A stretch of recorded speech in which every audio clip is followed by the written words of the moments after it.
This is Dexter Robinson Entrepreneurship 655 Crowdfunding Resources.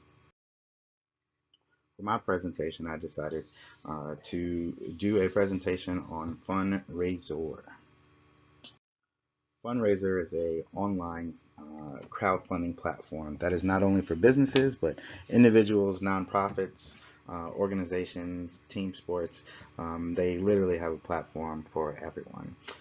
They are located in Vancouver, Canada, and as we said before, um, all different types of platforms can use FundRazr as a crowdfunding platform. The CEO and leader of FundRazr is Daryl Hatton. Um, the screenshots from their website are simply amazing. Essentially, they started in January of 2009, and they partnered with PayPal as well in 2009. In April of 2011, they were able to raise 2 million funds, and by January of 2019, 135 million funds. There are over 1,000 campaigns that have been run through FundRazr as a platform, and they're currently a little over 7,200 active platforms as of today that are active campaigns. And as we said before, there's over 100 types of causes within those over 100,000 campaigns and $140 million raised.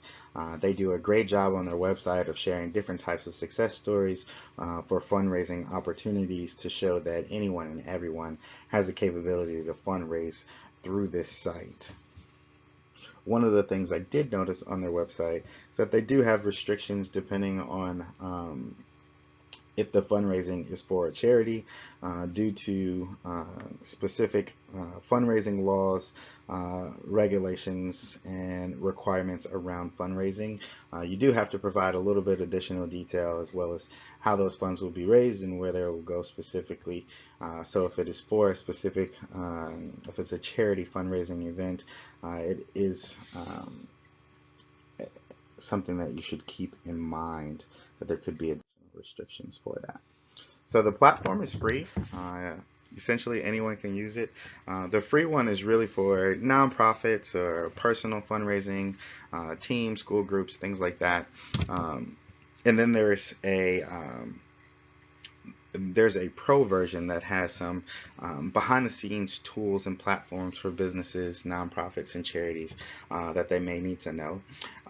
There is a 0% platform fee for the free version, but to get funds to help support FundRazr, they will ask people who submit donations to give a small optional tip as well.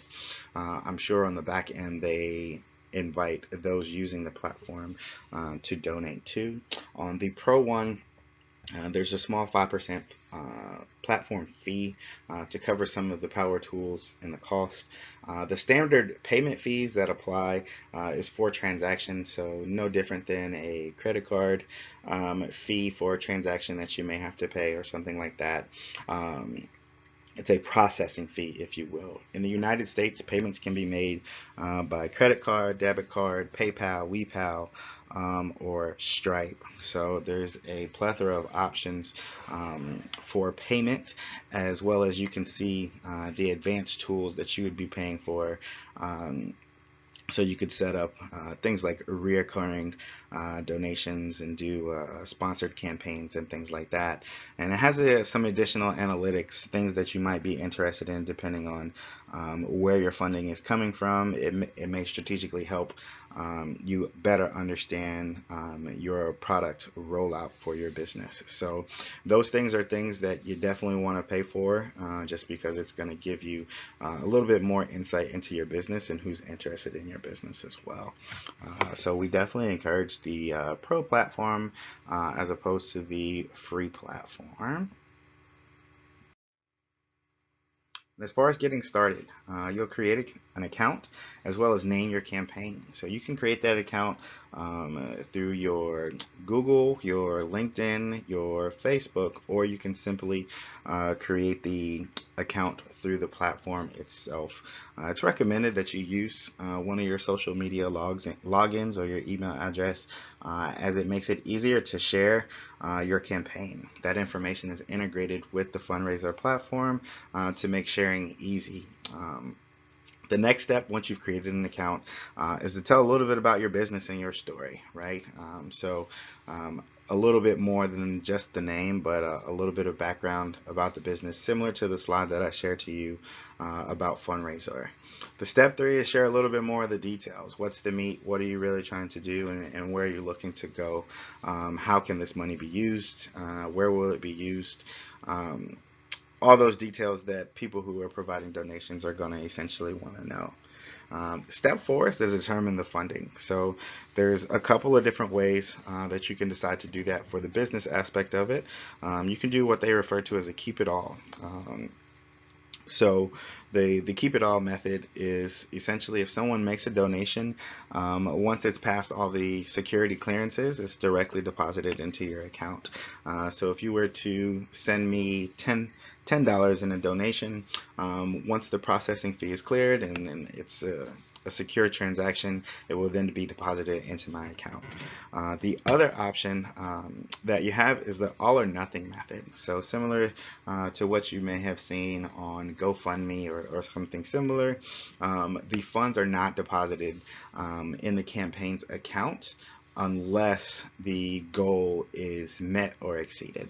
So if I was running a campaign to raise $10,000 and I was only able to raise $9,000 in the time frame stated for the campaign, none of that money would come to me, and it would be all the transactions would actually be canceled, and the donors would receive their funds back. If I was to exceed that $10,000 mark, at that point the transactions will be processed and I would receive those funds.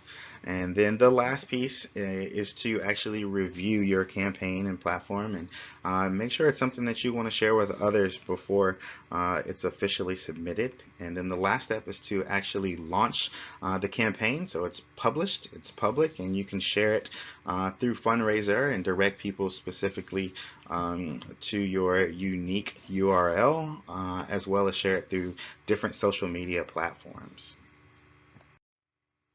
So as we discussed, we talked a little bit about, well, where does the money come from? I think one of the key things to consider in this situation is, do you want to do the keep it all method, or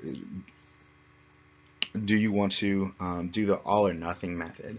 I think that's something that's strategic, and definitely prior to publishing your campaign, you would want to follow up with the advisors and financial advisors and just people who have a strong understanding of crowdfunding, to understand how that impacts the people who want to make donations, as well as how that impacts your business moving forward.